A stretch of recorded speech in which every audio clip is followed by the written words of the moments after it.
मनोज दादा, आपण सातत्याने म्हणत होतात की भाजपाच्या सरकारने काय केलं, मराठ्यांसाठी काय केलं. काल कैलासवासी अण्णासाहेब पाटील आर्थिक विकास महामंडळाच्या माध्यमातून ज्या थोर मराठ्याच्या आत्महत्येनंतर, आरक्षणाच्या केलेल्या आत्महत्येनंतर हे जे महामंडळ जे बनवलं, हे 1995 ते 2000 साली असलेल्या भाजपा शिवसेना युतीच्या सरकारमध्ये बनवलं. हे आपल्या माहितीसाठी सांगतो. तेव्हाचे तत्कालीन कैलासवासी मुख्यमंत्री मनोहर जोशी साहेब आणि कैलासवासी शिवसेना प्रमुख बाळासाहेब ठाकरेंनी अण्णासाहेब पाटलांच्या प्रेमाखातर मराठा समाजाला काहीतरी मिळावं, हक्काचं काहीतरी मिळावं, एक प्लॅटफॉर्म मिळावा म्हणून हे महामंडळ बनवलं.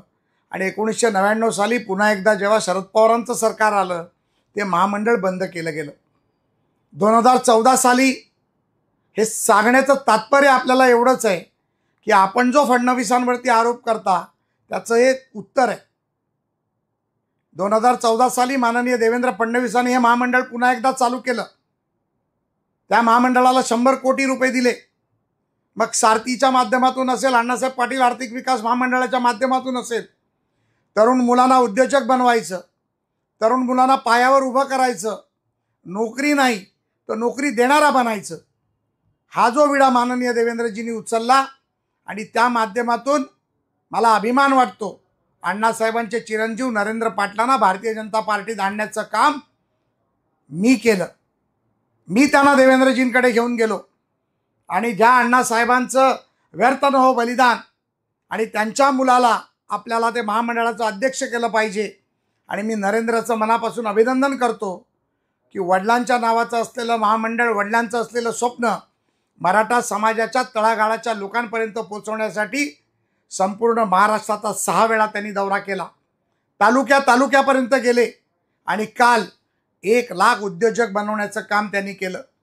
मनोज दादा, माझी तुम्हाला विनंती आहे, तुम्ही देखील नरेंद्र पाटलाला अंतरवाली सराटीमध्ये बोलवून किंवा त्यांच्या घरी जाऊन किंवा कार्यालयात जाऊन या केलेल्या कामाबद्दल त्यांचं अभिनंदन केलं पाहिजे. आणि अण्णासाहेब पाटील आर्थिक विकास महामंडळाला ज्या सरकारने बळ दिलं, त्या एकनाथरावजी शिंदेंचं, देवेंद्र फडणवीसांचं आणि अजितदादा पवारांचं देखील आपण अभिनंदन करायला मागे पुढे पाहता कामा नये.